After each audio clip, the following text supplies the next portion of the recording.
Bonjour! Dans la nouvelle capsule qui suit, tu vas découvrir comment structurer les aspects de ta critique et je vais en même temps faire ressortir devant toi là, les éléments clés à avoir pour chacun des critères que tu vas devoir développer. Les deux prochains paragraphes seront donc construits de la même façon et ce sont les paragraphes les plus importants de ton travail. Donc, si tu regardes le nombre de mots, on voit que 83 mots et 94 mots, ce sont les paragraphes les plus volumineux, si on veut, de ton travail. Le premier critère que tu as indiqué dans ton sujet divisé doit correspondre au premier critère de ta critique. Je dois donc développer dans ce prochain paragraphe-là l'intérêt que l'histoire a suscité chez moi lorsque j'ai lu le roman. Évidemment, je dois essayer de dire ça toujours dans des mots un peu différents pour ne pas avoir l'impression de toujours me répéter. J'ai donc démarré comme ceci. Lorsque vous débuterez la lecture, vous serez incapable d'arrêter puisque Madame Meyer mêle habilement divers thèmes. Donc, en disant vous serez incapable d'arrêter, ça fait référence au fait que la personne a un certain intérêt à lire l'histoire. Ce n'est pas dit directement, mais c'est directement lié à l'information que j'ai indiquée dans mon sujet divisé. En m'adressant à mon lecteur, donc en utilisant le vous ici et ici, c'est sûr que je capte l'attention de la personne qui est en train de lire ma critique. J'utilise le nom de l'auteur pour pas répéter le mot de l'auteur que j'ai dit précédemment. Et je vais aller utiliser comme explication le principe des thèmes. Je suis allée chercher cette information-là toujours sur la feuille que tu as reçue précédemment. Donc, dans la section intérêt de l'histoire, on voit qu'il y a certains éléments qui permettent de créer un intérêt et les thèmes font partie de cette catégorie-là. Donc, c'est pour ça que j'ai choisi les thèmes. J'ai donc ici annoncé le critère que je vais développer.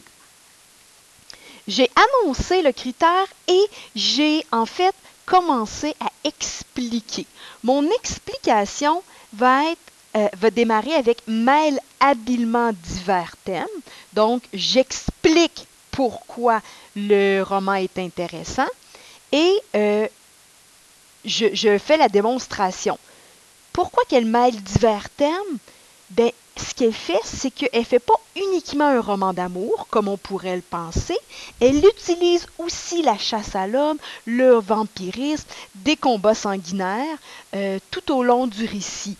Donc, ça, c'est mon explication que je mets à la suite. Donc, mon explication va un petit peu chevaucher mon annonce. Donc, ça ici, c'est l'explication. J'explique qu'elle mêle divers thèmes et je fais la démonstration en allant chercher des exemples concrets qu'il y a dans ce roman-là précisément. Et je vais aller chercher des preuves.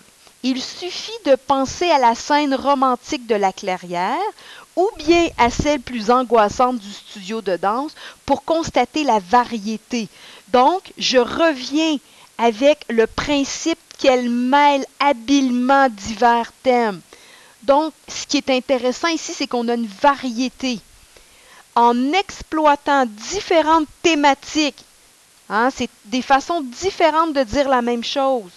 Les 525 pages passent à toute allure et répondent à tous les goûts. Donc, je continue de donner de l'information sur mon roman. Ici, j'ajoute par exemple le nombre de pages, ce que je n'avais pas dit dans mon introduction. Passe à toute allure. C'est donc encore une façon détournée de dire que c'est une critique favorable et répond à tous les goûts. Ça répond à tous les goûts, c'est positif et en même temps, ça boucle mon explication lié à la variété des genres. On a donc dans notre paragraphe l'annonce du critère, une explication, une preuve qu'on va retrouver à partir d'ici. Donc, ça, c'est la preuve qui est tirée du livre. Et ensuite de ça, on a une dernière phrase qui, si on veut, résume, fait brièvement le retour sur l'explication et qui conclut. C'est comme une mini-conclusion, si on veut.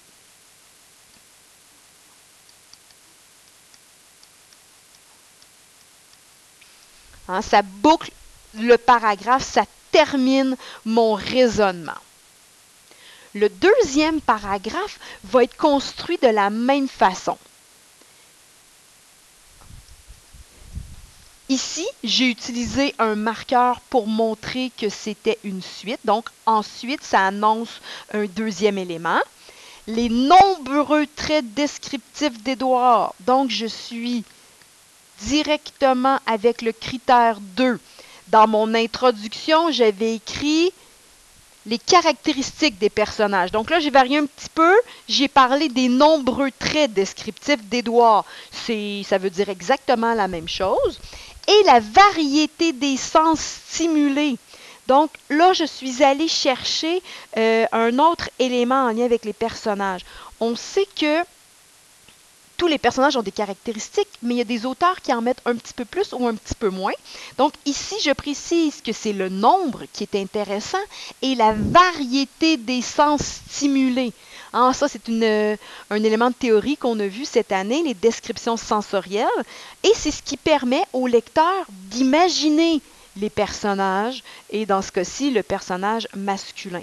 Donc, comme tout à l'heure, je fais l'annonce du critère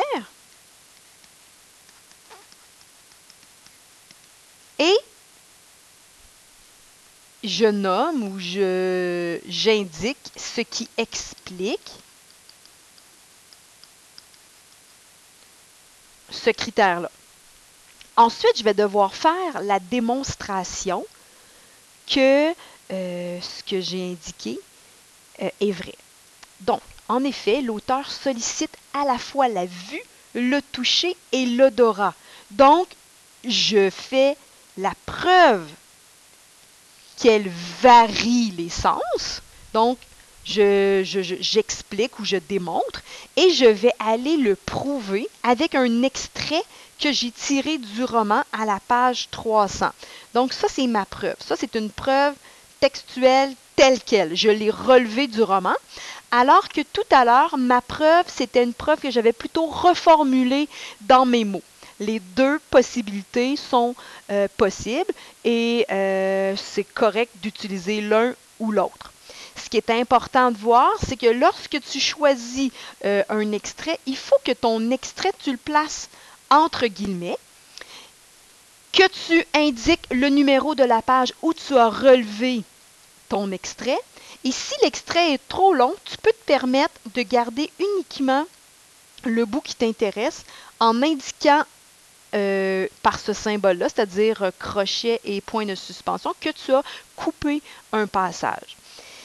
Et la particularité, c'est qu'il faut que tu t'assures que lorsque tu lis ton paragraphe, que ton extrait s'enchaîne bien à ta phrase qui précède.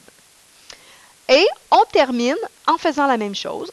Ainsi, vous serez complètement séduit par le protagoniste présenté dans ce récit, tout comme Bella. Donc, j'ai fait une espèce de mini-conclusion. Je ramène tous les éléments de mon explication, si on veut, pour que mon critère soit bien terminé.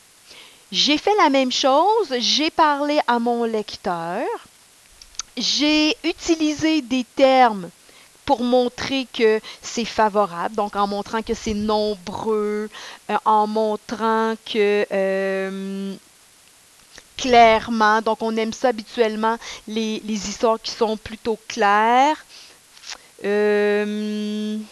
Voilà, ça fait le tour là, des éléments que je peux te présenter dans ce paragraphe-là.